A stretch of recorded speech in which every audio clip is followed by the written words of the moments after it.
자, 오늘 시편은 이렇게 시작을 하죠. 여호와께 감사하라, 이렇게 시작을 합니다. 읽겠습니다. 다 같이요. 여호와께 감사하라. 기독교는요, 감사의 종교입니다. 감사는 기독교의 덕목이 아니라 본질입니다. 본질.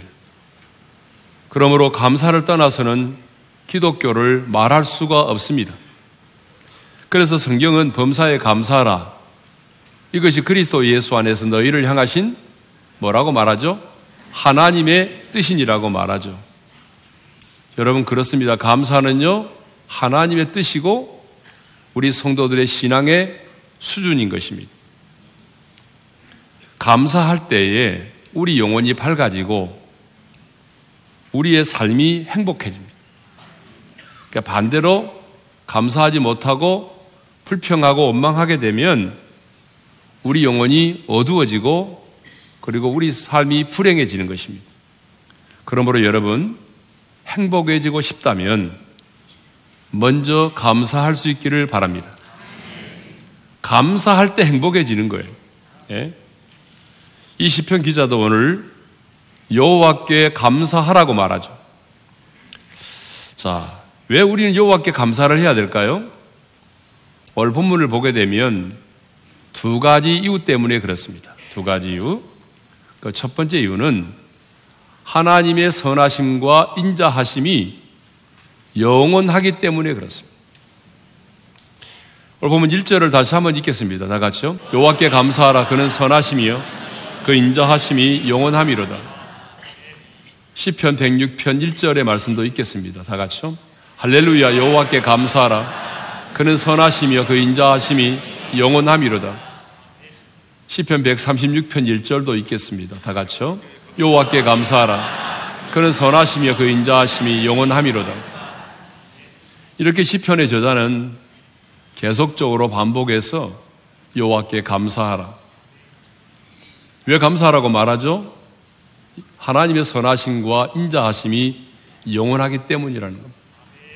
하나님의 선하심과 인자하심이 영원하기 때문에 여호와께 감사하라는 거죠. 여러분, 이 선하심과 인자하심은 하나님의 대표적인 성품입니다. 자, 그러면 여호와의 선하심은 어떤 걸까요? 자, 선하심을 의미하는 히브리어 단어는 토브입니다. 이 단어의 뜻은 좋은, 선한, 아름다운, 최선이라는 그런 의미를 가지고 있습니다. 그러니까 하나님의 계획과 의도에 부합된 모든 것들이 여호와의 선하심이다라고 하는 겁니다. 좀 더 쉽게 말씀드리면 여호와의 선하심은 한마디로 우리들에게 가장 좋은 것, 가장 아름다운 것을 주기를 원하시는 하나님의 마음이다, 그렇게 말할 수 있어요. 근데 여기서 전제해야 될 게 있는데, 우리 인간들의 입장에서 좋고 아름다운 것이 아니라 하나님 그분이 보시기에 아름답고 좋은 것입니다. 왜냐 그러면 우리가 좋은 것이 하나님에도 좋은 건 아니거든요. 그렇죠? 그럴 때 참 많습니다. 네. 그래서 우리 입장에서 좋은 것이 아니라 하나님의 관점에서 좋고 아름다운 것이죠. 그래서 하나님은 이 세상을 말씀으로 창조하시고 난 다음에 뭐라고 말씀하셨어요? 하나님 보시기에 좋았더라, 그렇게 말씀하셨습니다. 그러니까 예를 들면 하나님이 말씀으로 이 세상을 창조하신 것, 하나님이 그 기쁘신 뜻대로 우리를 자녀 삼으신 것, 또 하나님의 신실하심을 따라 우리의 기도에 응답해 주시는 것, 이 모든 것들이 뭐예요? 하나님의 선하심입니다. 그러니까 여러분, 그 신실하심을 따라 우리의 기도에 응답해 주는 것도 뭐예요? 하나님의 선하심입니다. 네. 그러니까 결국은 하나님은 우리의 뜻대로 기도에 응답하시는 것이 아니라 당신이 보실 때 가장 선하고 아름다운 것으로 우리의 기도에 응답해 주신다, 그 말이죠. 네. 자, 인자하심이 뭘까요? 인자하심으로 번역된 히브리어 단어는 바로 우리 너무나 잘 아는 헤세드라는 말입니다. 헤세드. 이 헤세드는요, 자기 백성을 끝까지 지키시는 하나님의 언약적인 사랑을 말해요. 그냥 사랑하는 것이 아니라 하나님이 우리와 언약을 맺으셨기 때문에 그 언약으로 인하여 변함없이 우리를 지키시고 끝까지 사랑해 주시는 하나님의 사랑. 다시 말합니다. 그냥 사랑이 아니라 하나님이 우리와 맺은 그 언약 때문에 끝까지 변함없이 우리를 지키시고 보호해 주시는 하나님의 사랑을 헤세드라고 말합니다. 그런데 이 시인은 1절에서 뭐라고 말하냐면 이렇게 말하죠. 여호와께 감사하라. 그는 선하시며 그 인자하심이 어떻다는 거예요? 영원함이로다라고 말합니다. 그렇습니다. 하나님의 선하심과 하나님의 인자하심은요, 영원합니다. 여러분, 잠깐이 아닙니다. 몇 날이 아닙니다. 하나님의 선하심과 인자하심은 영원합니다. 때로는 내 삶 속에서 하나님의 선하심과 인자하심이 느껴지지 아니하고 하나님이 나를 버리신 것처럼 느껴지기도 하고 하나님이 나를 포기하신 것처럼 느껴지기도 하고 그래서 하나님의 그 인자하심과 선하심이 느껴지지 않는 그런 인생이 있어요. 그런 삶을 살 때가 있어요. 그런데 중요한 것은 그럼에도 불구하고 내가 그런 느낌과 감정을 가지고 있지 않아도 나를 향한 하나님의 선하심과 인자하심은 영원한 것입니다. 그러면 이스라엘 백성들이 언제 하나님의 선하심과 인자하심이 영원하심을 깨달았을까요? 가장 리얼하게 깨달았던 순간들이 있습니다. 여러분, 이 시편 107편은 바벨론 포로 생활을 청산하고 돌아와서 어떤 시인이 쓴 것으로 알려지고 있습니다. 바벨론 포로 생활을 청산하고 돌아왔을 때에 유다의 백성들은 가장 리얼하게 하나님의 선하심과 인자하심이 영원하심을 깨닫게 되었어요. 자, 이스라엘 백성들은 거듭된 하나님의 경고에도 불구하고 우상을 숭배하고 도덕적으로 타락했습니다. 그래서 하나님은 바벨론이라는 나라를 도구로 사용하셔서 이스라엘 백성들을 징계하셨습니다. 그러니까 바벨론에 의해서 멸망을 당한 거죠. 그런데 이스라엘 백성들은 늘 이런 생각을 가지고 있었거든요. 우리는 할례 받은, 우리는 아브라함의 자손이요 택한 선민이다. 그리고 예루살렘에는 하나님의 성전이 있다. 그러므로 우리는 결코 망하지 않는다. 내가 택한 선민이고 성전이 있기 때문에 우리는 결코 망하지 않는다. 그런 생각을 가지고 있었습니다. 그런데 어떤 일이 벌어졌습니까? 바벨론에 의해서 멸망을 당하게 되죠. 심지어는 하나님의 성전이 불에 타게 되고 성벽도 무너지게 되고 유능한 사람들이 바벨론의 포로로 끌려가게 됩니다. 할례를 받은 백성들이 할례를 받지 않는 이방인들에게 끌려가 낯선 땅에서 포로 생활을 해야만 했습니다. 그때 그들은 이런 생각을 하게 됐어요. 이제 우리는 하나님으로부터 완전히 버림을 받았다. 하나님께서 우리를 버리셨구나. 하나님과 맺은 그 언약도 다 사라졌고 하나님도 더 이상 우리를 사랑하지 않으시는구나. 이제 모든 희망도 사라졌고 그들은 어떤 희망도 없이 절망 가운데 하루하루를 살아가고 있었습니다. 그런데요, 하나님께서 이사야 선지자를 통하여 예언하신 것처럼 고레스라고 하는 사람이 등장을 하더니 세계 최강인 바벨론 제국을 무너뜨립니다. 그리고 고레스가 칙령을 발표해서 유다 백성들로 하여금 포로 생활을 청산하고 자기의 고국으로 돌아가서 예루살렘으로 돌아가서 무너진 성전을 회복하라고 했습니다. 여러분 한번 생각해 보세요.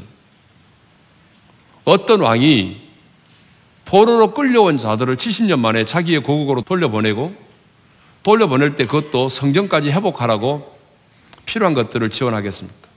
이건 있을 수가 없는 일이죠. 그런데 하나님께서 절망 가운데 있던 그들을 구원하여 내신 것입니다.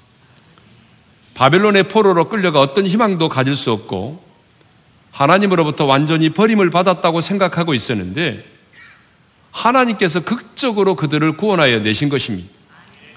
그리고 돌아가서 무너진 성벽과 성전을 다시 재건할 수 있도록 놀라운 은혜를 허락해 주신 거죠. 어떻게 이런 일이 가능했을까요? 시편을 보게 되면 그래서 포로된 자들이 예루살렘으로 돌아오면서 이렇게 말합니다. 우리는 꿈꾸는 것 같았다. 이게 꿈인가 생시인가? 이거 말도 안 되는 일이 일어난 거죠. 여러분, 어떻게 이런 일이 가능했을까요? 그것은 바로 여호와의 선하심과 인자하심이 영원하기 때문입니다. 이 사실을 평생 사는 날 동안 경험하며 살았던 한 사람이 있습니다. 바로 다윗입니다. 다윗은 인생의 황혼에 자신이 살아온 인생을 회고하면서 시편 23편을 썼는데요. 그 시편 23편 6절에 이런 말씀이 있습니다. 다 같이 읽겠습니다.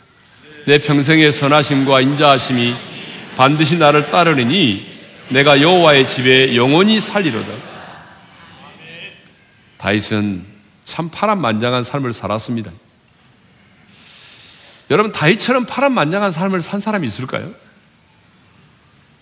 정말 다윗은 파란만장한 삶을 살았어요. 푸른 초장과 찬잔한 시냇가의 삶도 있었지만 사망의 음침한 골짜기를 거닐 때도 있었습니다. 사울은 천천히요, 다윗은 만만이라 백성들로부터 이런 칭송을 받고 명예를 얻은 적도 있지만 장인과 아들로부터 배신을 당해서 너무 오랜 세월 동안 쫓겨다니는 그런 비난 생활을 해야 했던 때도 있었습니다. 오랜 세월 동안 죽음의 위협을 무릅쓰고 도망치며 살아야 할 때도 있었습니다. 하지만 다윗은 이제 고백합니다. 내가 살아온 지난 모든 날들을 하나님이 인도하셨습니다. 어느 날만이 아니라 내가 살아온 인생의 모든 날들을 하나님이 인도하셨습니다. 그런데 그 인생의 모든 날들을 하나님이 어떻게 인도하셨다라고 말합니까? 이렇게 말하죠. 다시 한번 읽겠습니다. 시작. 내 평생의 선하심과 인자하심이 반드시 나를 따르리니. 내 평생 사는 날 동안에 하나님의 선하심과 인자하심이 나를 인도했다라고 말하죠. 돌이켜보게 되면 여러분, 우리도 탕자처럼 아버지의 품을 멀리 떠난 적도 있었습니다. 세상의 유혹 앞에 넘어진 적도 있었습니다. 때로는 이해할 수 없는 어떤 일 때문에 하나님 정말 살아계십니까? 살아계신다면 어떻게 이런 일이 내 인생 가운데 일어날 수 있습니까? 정말 하나님 나를 사랑하십니까? 하나님의 존재를 의심하고 하나님의 사랑을 의심해서 하나님께 이렇게 반문한 적도 있었습니다. 그럼에도 불구하고 하나님은 당신의 선하심과 인자하심으로 우리와 함께 하셨습니다. 당신의 선하심과 그 인자하심으로 우리를 품어주시고 우리를 일으켜 세워주셨습니다.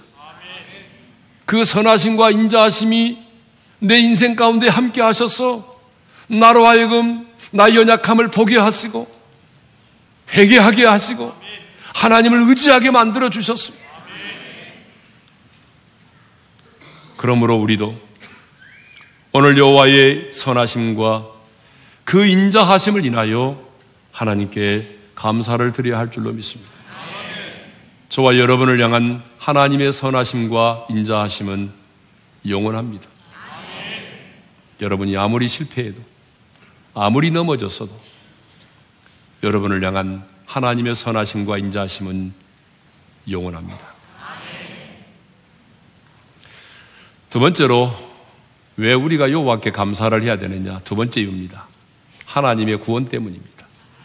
2절의 말씀을 우리 다 같이 읽도록 하겠습니다. 다 같이요. 여호와의 속량을 받은 자들은 이같이 말할지어다. 여호와께서 대적의 손에서 그들을 속량하사. 자, 2절에 보게 되면 속량이라는 단어가 두 번 나오죠. 여호와께서 대적의 손에서 그들을 속량하사라고 말씀하셨는데 여호와께서 대적의 손에서 속량하셨다는 말이 뭐예요?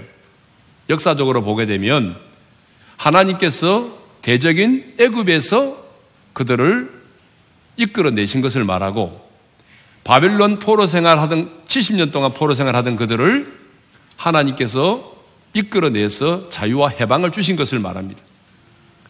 그러니까 지금 이스라엘 백성들은 430년 동안 애굽에서 종살이 하다가 자유함을 얻고 돌아오게 되었고, 70년 동안 바벨론에서 포로 생활을 하다가 포로 생활을 청산하고 다시 돌아오게 되었습니다. 이것을 뭐라고 말하죠?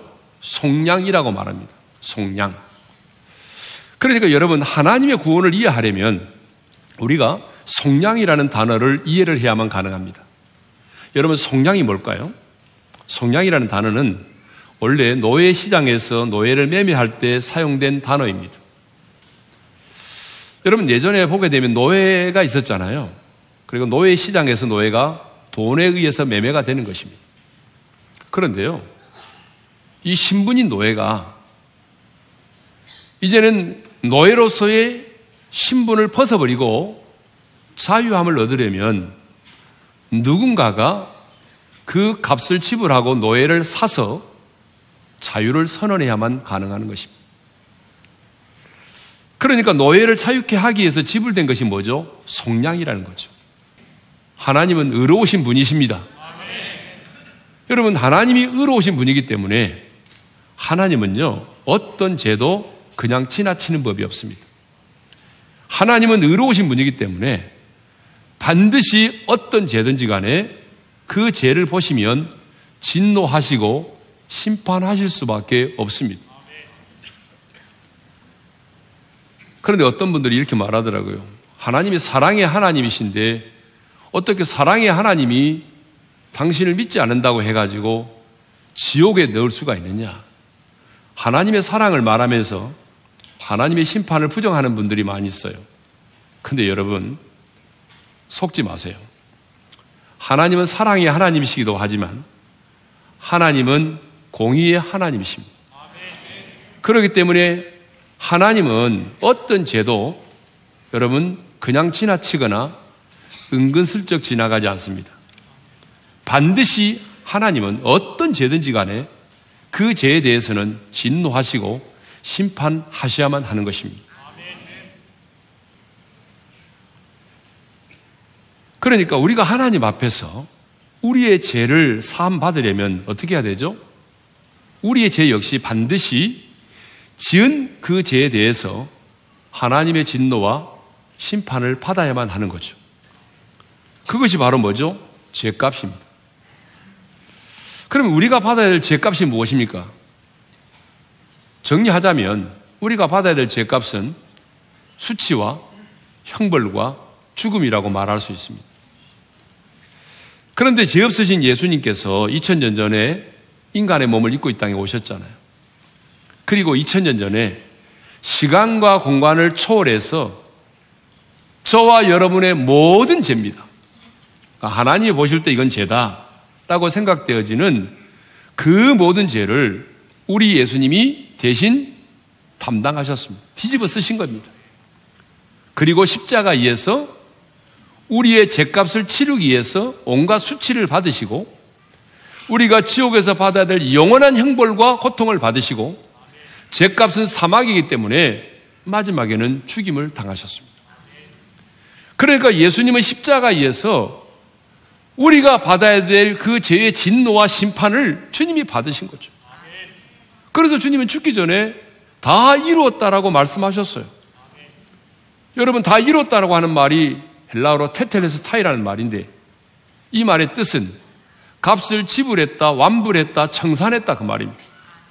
내가 십자가에서 수치를 받고 고난을 받고 형벌을 받고 죽음으로 내가 너의 모든 죄의 값을 완벽하게 지불했다 그 말이죠. 하나님은 죄인된 우리에게 쏟으셔야 될 그 진노와 심판을 당신의 아들 예수 그리스도에게 쏟으신 것입니다. 그래서 예수님은 우리의 모든 죄값을 완벽하게 지불하셨어요. 그래서 예수님은 저와 여러분이 모든 죄를 사함받게 되고 그리고 모든 죄와 죽음으로부터 자유함을 얻게 된 것입니다. 이것이 바로 저와 여러분이 받은 구원입니다. 그런데 이 사실은 우리의 힘과 노력으로 이루어진 것이 아니라 전적으로 하나님의 은혜로 말미암아 이루어진 사건입니다. 그래서 저와 여러분이 속량을 받고 하나님의 자녀가 된 것을 성경은 뭐라고 말하냐면 은혜라고 말하고 에베소서 1장 7절에서는 은혜의 풍성함이라고 말하고 있어요. 다시 한번 읽겠습니다. 시작. 우리는 그리스도 안에서 그의 은혜의 풍성함을 따라 그의 피로 말미암아 속량 곧 제사함을 받았느니라. 그러므로 여러분, 우리는 내가 구원을 받은 이 사실 하나만으로도 감사하며 살아야 될 사람들입니다. 우리의 인생이 아무리 힘들고 어려워도 내가 구원을 받았다는 이 사실만으로도 감사하며 기쁨으로 살아야 합니다. 그래서 하박국 선지자는요, 모든 것이 사라져버린 그런 절망적인 상황 속에서도 나는 구원의 하나님을 인해서 기뻐한다라고 고백하지 않았습니까? 하박국 3장 17절 18절의 말씀을 우리 다 같이 읽겠습니다. 시작. 비록 무화과 나무가 무성하지 못하며 포도나무에 열매가 없으며 감람나무에 소출이 없으며 밭에 먹을 것이 없으며 우리의 양이 없으며 외양간에 소가 없을지라도 나는 여호와로 말미암아 즐거워하며 나의 구원의 하나님으로 말미암아 기뻐하리로다. 아멘. 하박국 선지자가 이런 상황 속에서도 불구하고 감사하며 즐거워할 수 있었던 것은 소유의 넉넉함 때문이 아니에요. 좋은 환경 때문도 아니에요. 하나님의 구원하심 때문입니다. 성도 여러분, 오늘 우리 중에 하박국 선지자처럼 내가 가지고 있던 모든 것들이 사라져버린 분들이 계십니까? 우리의 현실이 이렇게 어둡고 슬프고 아무런 희망도 보이지 않는 최악의 상황일지라도 우리는 하박국 선지자처럼 나는 여호와로 말미암아 즐거워하며 나는 구원의 하나님을 인하여 기뻐하리로다 라고 외칠 수 있어야 합니다. 여러분, 누가 하나님의 사람입니까? 인생 가운데, 나의 인생 가운데 이해할 수 없는 일이 있다고 할지라도 사실 우리의 인생은 이해되는 것보다 이해되지 않는 게 많거든요. 내 인생 가운데 이해되지 않는 일이 있다 할지라도 나를 향한 하나님의 선하심과 인자하심이 영원하심을 믿기에 오늘 또 인생을 포기하지 않고 하나님께 감사하며 사는 사람입니다. 수없이 넘어지고 실패해도 나를 품어주시고 다시 일으켜 세워주시는 그 하나님의 선하심과 인자하심이 있기에 오늘 또 우리는 감사하며 살아야 하는 것입니다. 누가 하나님의 사람입니까? 삶의 모든 일들이 잘 풀리지 않을지라도, 아니 내 삶이 그렇게 아름답게 보이지 않을지라도 하나님의 그 진노와 심판에서 나를 구원해 주신 그 하나님을 인하여 기뻐하며 감사하는 사람입니다. 정말 그리스도 안에 있는 은혜의 풍성함을 따라 속량, 그 제사함을 받으셨습니까?